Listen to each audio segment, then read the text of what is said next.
Our guest author this morning is broadcast journalist Norma Young, who wrote a book titled "We Need More Tables: Navigating Privilege in the Face of Poverty." In this offering, Norma puts a face, a name and personal stories to the appalling poverty statistics, this in an effort to provide guidance on finding solutions to eradicate the scourge. To tell us more about the read and how it explores assumptions such as the myth of hard work and the fallacy of meritocracy, Norma is joining us now on Skype. Norma, very good morning to you. Thanks for joining us. Welcome to Morning Live. Good morning and thank you for having me. It's a pleasure, Norma. We've constantly been seeing the shocking numbers of unemployment and high rising rate of poverty in South Africa. Just tell us why it was so important for you to focus on this subject particularly and put it in a book. It was important because of exactly what you've just mentioned. It is hard to ignore poverty in our country. So many of us have loved ones and neighbors and colleagues who are really, really struggling. And I had been dealing with this tension for a number of years of what to do about the needs that I saw around me.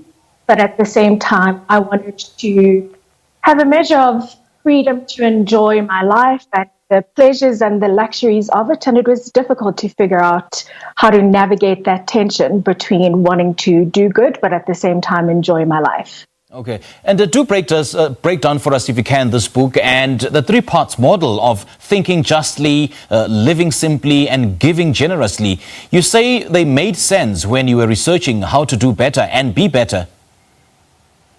They did make a lot of sense. I realized in the research process that thinking justly actually has to be the first step in any moves that we're wanting to make towards poverty alleviation. This is because how we see the poor and how we see ourselves informs how we interact. Thinking justly covers topics such as the myth of hard work. So, for example, an expectation that we often place on poor people is that they can work themselves out of poverty. We've adopted a belief that if you work hard enough, you can change your life. And definitely hard work is a non-negotiable to success, but it's not the only contributor. And I think the mistake we've made is overemphasizing the power of hard work without looking at some of the structural injustices that mean no matter how hard an individual works, if they are getting paid poorly, no amount of hard work is going to change their salary. It's not going to change the amount of money that they have to be able to meet their needs. And this book, Norma, couldn't be more relevant in modern day South Africa as, we're faced with inequalities, we're faced with privilege and the diabolical levels of poverty. And in the first chapter, Thinking Justly, you start with a topic that's constantly discussed, and that is understanding what privilege is. Take us through how you define it in the book. There's some really fantastic scholarship that's been done around this idea of privilege. And one metaphor that I found really helpful is this idea that privilege is the wind at your back. Yes. It is the resources, the people, the networks that you have that when combined with your inputs, take that effort of yours a lot further. It's being able to draw on a connection to someone in a position of power. It's being able to access funds so that you can live, for example, closer to your place of employment. It's being able to call on people to put in a good word for you. All those examples are not earned. They're not examples or representations of your hard work or your effort. It's literally the wind at your back that makes your efforts become magnified. Okay. And it's really important to understand this idea of privilege not necessarily being what you have, but really how you navigate through the world and through your life. Yeah, I quite like the last part of a statement, that it's not what you have, but it's how you navigate around it. I mean, tell us what you mean when you say that one cannot hold on to privilege and wealth while trying to help the poor. It's that exact tension that I struggled with for a number of years, feeling like there's only two options in poverty alleviation, that either I ignore it and don't get involved, or that I give up everything or a lot of what I have and a lot of the joys and the pleasures of my life in order to have more to give to people in need. And what I've realized in the process of research and in drawing on the scholarship of people is that there can be a middle ground. And for me, the really big shift is realizing that I don't have to give up everything in order to do good. I can figure out how to structure my life in a way that's cognizant of needs, but at the same time allows me to enjoy. Indeed. And let's now talk about the tables that you say we need more of, as well as why you say it was never the plan to have black people sit at these tables of leadership. I mean, that's bound to ruffle a few feathers, hey? The premise of the book is this idea of, in modern society, we talk a lot about tables. We use language such as everyone must get a seat at the table. When you're at the table, you've got to lean into the table.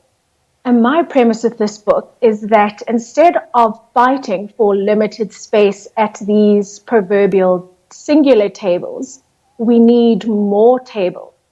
That if I, as a person who considers myself privileged, can play a role in making, sharing, and giving more tables, then more people can take a seat at tables, and at those tables be able to make decisions and craft their lives and share meals with other people and perhaps even invite more people to those tables. Why that's so important is because the history of our country shows that from colonialism through to apartheid, there was segregation that meant Black people couldn't have access to tables and to education and to healthcare and all those systemic structures and needs that can help advance life. And my hope is that more people are going to be able to get a seat at the table and that there will be more table for more people to be able to sit at. And, you know, I suppose what we've just said is the reason why so many people believe that these unified South Africa or united South Africa or the Rainbow Nation remains a fallacy as long as people will still be fighting to get a seat at this table. I mean, what role then would these three-legged tables play in alleviating poverty? They play a role in both a micro and a macro perspective. I think one of the tension points, again, for us as a society is the role of state structures and the role of individuals. And I think that there's been an aspect of each party holding the other accountable for playing a role in poverty alleviation. And this model that I've developed of thinking justly, living simply, and giving generously can be applied both by individuals, by organizations, and by state.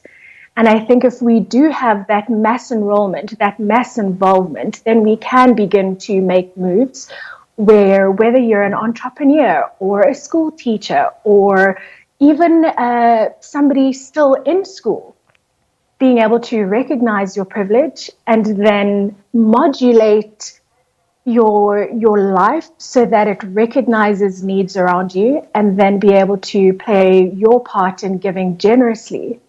If more South Africans adopt those 3 steps, I really do have a lot of hope that we can begin to alleviate poverty.